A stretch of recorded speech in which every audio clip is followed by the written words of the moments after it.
It has been 10 years since the war between Russia and Georgia broke out after Georgia attacked the autonomous region of South Ossetia. Back in 2008, the Russian army intervened, and after 5 days of full-scale conflict and 1,400 civilians killed, a ceasefire agreement was reached, and in fact Russian troops do remain in the region to this day, acting as peacekeepers. However, the US does see it as an occupation. Our position on the Russian-occupied Georgia regions of Abkhazia and also South Ossetia is unwavering. That remains unwavering today. The regions are part of Georgia. They are not part of Russia, and the United States continues to support Georgia's sovereignty, its independence, and also its territorial integrity.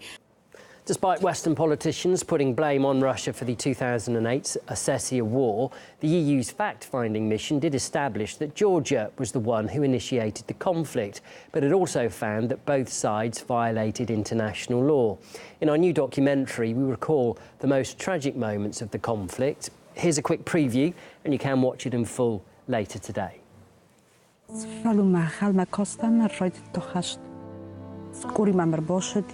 Ordgi oshetan tengstui nkhachadam il dar sagdi gurat il dar desta perх. Вот на этой кровати лежала Жорена. Все было спокойно, и вдруг начался массированный обстрел. Здесь никаких стекол не осталось, все рушилось. Качались вот со стен на стену прямо вот так.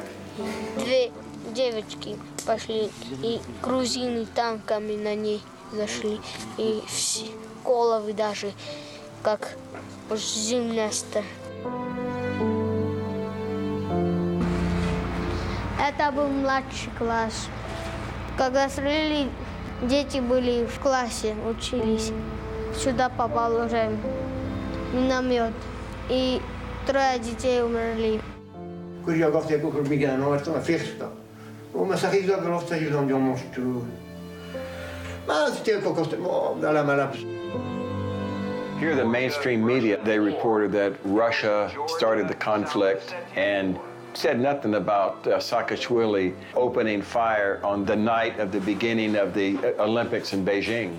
A couple of years after the war, I believe that eventually other countries would learn to recognize that Georgia was at fault in this war, especially after the European Commission came out and said that Georgia started the war, and I was very disappointed that they didn't. Well, shortly after the conflict broke out, the Western media was quick to jump to conclusions.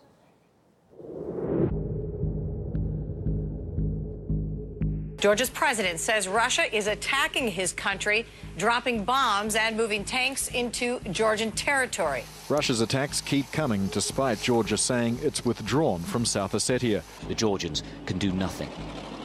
Moscow's actions illustrate its contempt for the condemnation and criticism.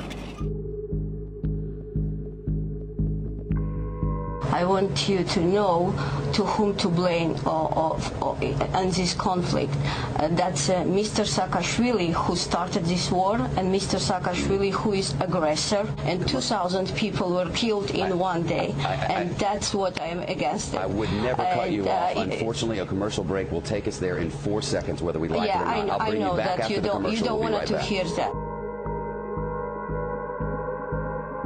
Gori is situated some 20 minutes drive from South Ossetia, and the Russian troops are staying inland only in southern Ossetia. They are not crossing the administrative border.